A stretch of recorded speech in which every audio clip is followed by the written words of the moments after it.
So I just returned from Italy a few days ago, and I thought it would be very nice to share with you what I brought back because I did a little bit of shopping, and the things I brought back are really special. So when I'm traveling, I said this before, I'll say it again.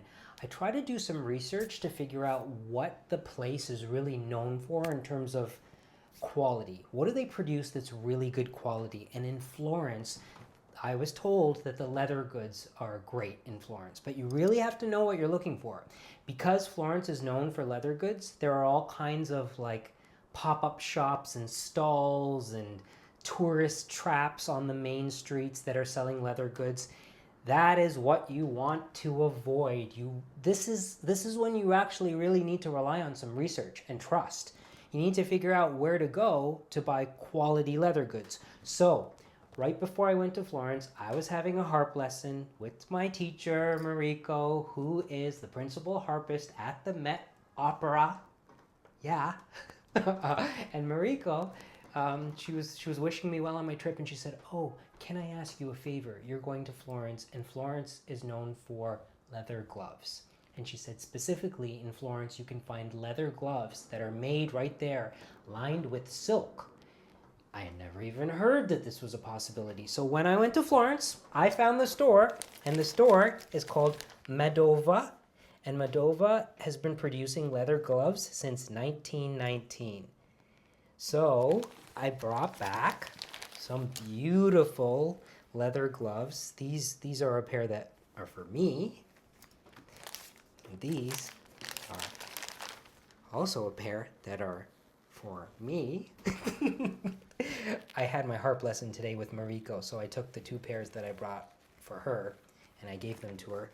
But they're so nice, and going to the store was wonderful because it's just like the shelves are just lined with all different kinds of leather gloves, lined with cashmere, lined with silk. So you get to try everything on to make sure that it's a perfect fit. And I was so happy that Mariko told me about leather gloves in Florence because all winter I'm wearing gloves. I don't leave the house without gloves, and usually I try to pick a pair of gloves that match what I'm wearing. So I like to actually have like a variety of different colors and different leathers. These are so beautiful, and I have to say they weren't that expensive. Like these gloves were, I think, 50 euros or 60 euros, which is a great price for leather gloves lined with silk or cashmere. So that was one thing I brought back from Italy that I really like so much, and they smell nice too. Leather gloves. Next, when I when I was walking around Florence, I would often pass like these little ferramentinas, or I don't even know how to say the word, like a hardware store, houseware hardware store, and in the window, in all of the windows in these ferramentinas or whatever they're called, there were always the stovetop mocha pots, like the espresso makers. And I wanted one of those because I have one and it's so old. I got it at a yard sale. The gasket's like completely gone, and I thought, oh, I make espresso every day here. So I thought, I want to find a really good one and then replace the one that I have. And every morning I'll think of like my time in Italy. So, you remember Marco, the bookbinder? Well, I spent a lot of time with Marco, and once when we were walking around, I said I wanted one. He goes, "I'll call my dad. My dad will know." And he called his dad, and his dad said, "This is the brand to get, Alessi." Alessi is an Italian brand, very high quality stuff. And so here's the stovetop espresso maker that I got. This actually produces 3 cups of espresso. So this is what I will use when people are visiting. Look how nice this is. It's modeled after like a tower, or a tower with like cone-shaped top. And it's stainless steel. So most of them at these hardware stores are aluminum. And I didn't want an aluminum one. I wanted like a real solid stainless steel one. It's heavy. Really, really good quality. And I didn't just I didn't just get one, I got two. So I got the one that makes 3, but I also got one that I will use every single day, and I've already I've been using it every day since I got back, and I love it so much. It's so cute. And I got the idea for this little tiny one because where the apartment that I was staying in had a little mocha pot for the stove, and it was a tiny one just for one person. I'll be right back. It's in the kitchen. I'll go get it and I'll bring it in here.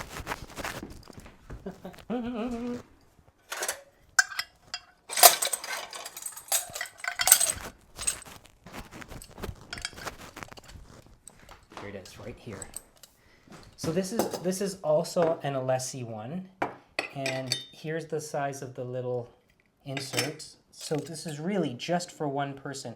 And look at this. It's such a beautiful design. It goes like this, and then this just snaps in. And that's the mocha pot. And again, this is stainless steel. The handle's metal. It's just really good quality. So those are the coffee things. And then the last thing that I got was, I mentioned the hardware stores. The hardware stores in Florence were fantastic. And this is something, again, that I would recommend to anyone going to Florence. Tourists often think of touristy places to shop. They don't think outside of the box. And I encourage everyone traveling anywhere in the world to think outside of the places that are marketed towards tourists and think about where the locals go to buy the things that they need to use, because the locals will look for high quality things for their everyday use. And that's what I do. So I'm not interested in going to the places that the tourists are walking into.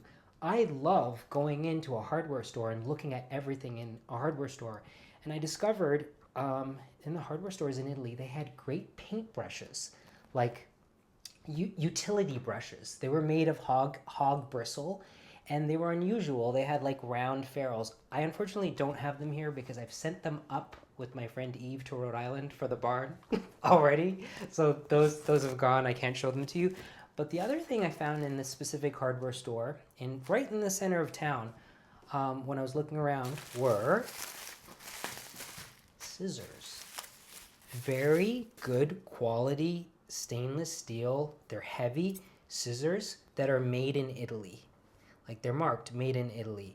And I'm always looking at scissors. And these scissors were 13 euros. And I'm going to use them just for cutting fabric. I don't cut a lot of fabric in here, but I did want like a set of scissors exclusively for fabric. When you're cutting fabric with scissors, you shouldn't use the scissors for anything else. You shouldn't use them for paper and fabric and string. They should just be for cloth. So that's what these scissors are going to be used for, from the hardware store in Italy. So that's what I brought back for myself. Now, yesterday, a shipment arrived because I was in Florence for an art course, and the course was painting the nude figure at the Florence Academy of Art.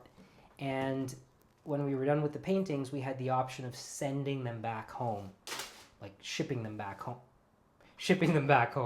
So that's what I did, and they arrived, and I have not opened them because I thought I would open them with you here. So I sent the paintings home, and I also, Paulo, who comes to the school and packages everything up, crates everything beautifully, he said, if you have anything else, you can send that as well. It's so old-fashioned. Like, John, have it shipped. That's like what I always think of. Like, I don't want to be carrying my straw hat on the plane and have it crushed. Like, ship it home. This is why Sarah gets the bill for these things. Okay, let's open up this painting. And the light's going, so I should do this quickly. The painting course was 8 hours a day for 10 days, so it was 2 weeks. And in the mornings, we painted a man.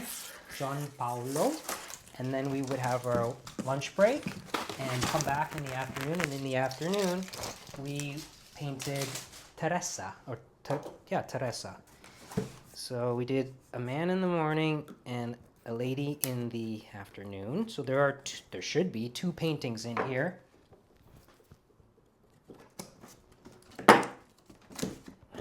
Sorry. That Paulo does a good job. Very thorough. Okay. Oh, you know what's great? What's great about these shipments is sometimes you forget. Like, you forget what you gave them. I also had a palette. Like, all the students were advised to get one of the palettes from the local art store. Another great, if you do anything artistic, the Florentine art shops are great. And I'll just list them off. There's Zecchi, Zecchi,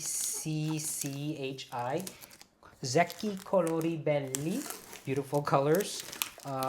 There's a place called Salvini Bellarte. There's Carteria dell'Ori. Anyways, just look up art supply stores in Florence. All of them are great. They have different things. I went regularly to all the art stores.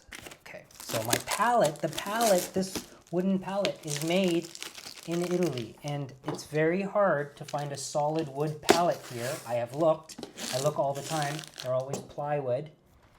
If you look carefully, you see they're plywood. You don't often see a solid wood one, so I'm going to use this palette at home. It smells like linseed oil. Okay, let's see how these paintings shipped.